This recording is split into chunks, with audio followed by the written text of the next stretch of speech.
અમેરિકાથી ડિપોર્ટ કરવામાં આવેલા 33 ગુજરાતીઓ અમદાવાદ પહોંચ્યા છે। અમૃતસરથી બે અલગ અલગ ફ્લાઇટમાં ગુજરાતીઓને અમદાવાદ લાવવામાં આવ્યા।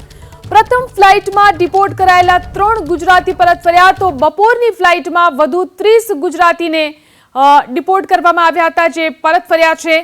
ગુજરાતીઓમાં ડીંગુચા ગામના 3 વ્યક્તિનો પણ સમાવેશ થાય છે। એરપોર્ટ પર જરૂરી કાર્યવાહી બાદ તમામને બંદોબસ્ત સાથે વતન મોકલવામાં આવશે।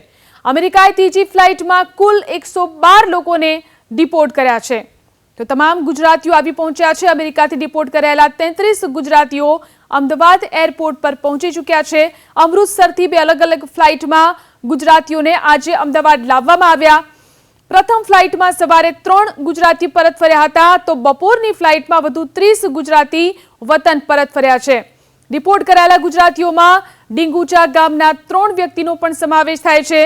એરપોર્ટ પર જરૂરી કાર્યવાહી બાદ આ તમામને બંદોબસ્ત સાથે વતન મોકલવામાં આવશે। તો અમેરિકાએ ત્રીજી ફ્લાઇટમાં કુલ 112 લોકોને ડિપોર્ટ કર્યા। કુલ 112માં 33 ગુજરાતીઓનો સમાવેશ થાય છે જેમાંથી 3 સવારની ફ્લાઇટમાં જ્યારે કે બાકીના 30 બપોરની ફ્લાઇટમાં અમદાવાદ એરપોર્ટ પર આવી ચૂક્યા છે। અમૃતસર એરપોર્ટથી તેઓ અમદાવાદ આવી ચૂક્યા છે અને હવે તેમને પૂરતા સુરક્ષા બંદોબસ્ત સાથે તેમના વતન મોકલવાની કાર્યવાહી કરવામાં આવી રહી છે। તો જે ડિપોર્ટ કરવામાં આવ્યા છે તે ગુજરાતીઓમાં ડીંગુચા ગામના પણ 3 વ્યક્તિનો સમાવેશ થાય છે। આ એ જ ગામ છે કે જ્યાંના લોકો અમેરિકામાં ડંકી રૂટથી ગયા હતા અને જ્યાં તેમનું નિધન થયું હતું।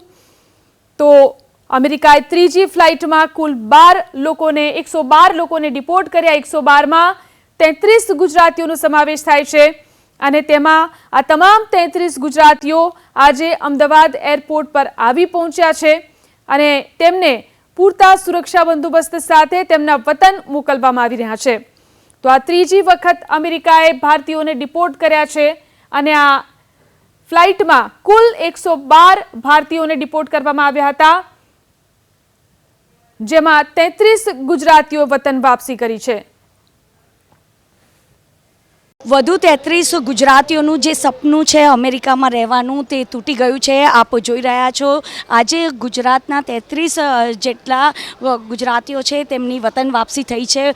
ખાસ કરીને બાળકો સાથેની જે વતન વાપસી થઈ છે આ તમામ લોકો ગેરકાયદેસર અમેરિકામાં ગયા હતા અને ત્યારબાદ એક પછી એક ડિપોર્ટ કરવામાં આવ્યા હતા। જોકે આ ત્રીજા તબક્કામાં આ ગુજરાતીઓને ડિપોર્ટ કરવામાં આવ્યા છે। પહેલાં 6 ફેબ્રુઆરીએ 33 જેટલા ગુજરાતીઓ વતન વાપસી થઈ હતી। જોકે ગઈકાલે 8 લોકોને ડિપોર્ટ કરવામાં આવ્યા હતા અને આજે પણ 33 લોકો અહીંયા આગળ ડિપોર્ટ કરવામાં આવ્યા છે। તમામ લોકોને પોતાના ઘરે મૂકવાની જે જવાબદારી છે તે ગુજરાતની પોલીસ કરી રહી છે। દરેક જિલ્લા વાઇઝ પોલીસ અહીંયા આગળ જે લોકો વતન વાપસી કરી રહ્યા છે તેમના ઘરે મૂકવા માટે જઈ રહ્યા છે। તેમાં ખાસ કરીને ખૂબ જ નાની ઉંમરના લોકો છે તેમને ડિપોર્ટ કરવામાં આવ્યા હતા। નાના બાળકો પણ છે કારણ કે તે લોકો ગેરકાયદેસર રીતે ગયા હતા તેના કારણે તેમને ડિપોર્ટ કરવામાં આવ્યા હતા અને આ તમામ લોકોનું અત્યાર સુધીમાં 74 જેટલા ગુજરાતીઓનું જે સપનું છે તે તૂટી ગયું છે। કેમેરામેન અવનીશ તિવારી સાથે રાજલ બારોટ, ABP અસ્મિતા, અમદાવાદ।